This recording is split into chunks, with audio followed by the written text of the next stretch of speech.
Hi students, exercise 2.6ல 12th sum. Find the sum. என்ன sir இது ரொம்ப டிஃப்ரெண்டா கொடுத்துருக்காங்க அப்படின்னா இப்படி கொடுத்தா பயப்படலாம் தேவையில்ல.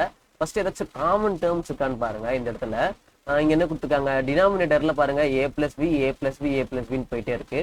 ஸோ நான் என்ன பண்றேன் அப்போ 1/a பிளஸ் பின்றதை காமனா வெளில எடுத்துடுறேன். இங்க ரிமைனிங் என்ன இருக்கும், a minus B plus 3a minus 2b பிராக்கெட்ல போட்டுக்கலாம். அப்பதான் இது ஃபர்ஸ்ட் டேர்ம், இது செகண்ட் டேர்ம் அப்படின்றது தெரியும் நமக்கு. தென் தேர்ட் டேர்ம் என்ன, 5a minus 3b and so on. மொத்தம் 12 டேர்ம்ஸ் இருக்கு. ஓகேவா? ஸோ இப்போ a என்ன, first term a is equal to a minus b. a is equal to a minus b.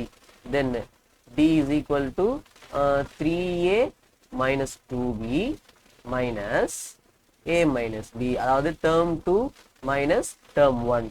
Okay, this is 3a minus 2b. Minus உள்ள multiply பண்ணா இது minus a plus b. So 3a minus a na 2a minus 2b plus b na minus b.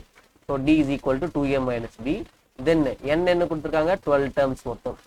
இப்போ இதை add பண்ணணும். So add பண்ணும்போது S 12 equal to, so இந்த 1/a plus bன்றது already இருக்குல்ல. So அந்த 1/a plus b அப்படியே வச்சுக்கிட்டு தென் formula apply பண்ணுங்க. 12/2 into ஃபார்முலா வேணா இங்க சைடில் எழுதுறேன். n/2 into 2a plus n minus 1 into d.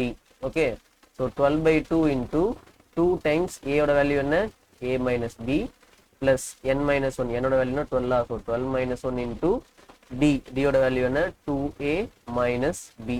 Okay, then this is 1/a plus b into 6.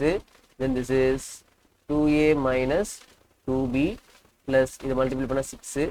So sorry subtract பண்ணா, சப்ராக்ட் மல்டிப்ளை பண்ண வேண்டாம். மல்டிப்ளை பண்ணாமல் என்ன பண்ணலாம், சப்ராக்ட் பண்ணிடலாம். சப்ராக்ட் பண்ணால் 11 2a மைனஸ் b. ஓகே, இது b 6 கிடையாது, this is b. ஓகே, தென் இந்த 1 மேலே மல்டிப்ளை பண்ணுமா, 6 into a plus b into 2a minus 2b plus 11 into 2 22a then minus 11b. Okay, so 6/a plus b, 2a 22a, so about 24a, and then minus 2b minus 11b, which is minus 13b. இதுதான் required sum. புரிஞ்சுதா?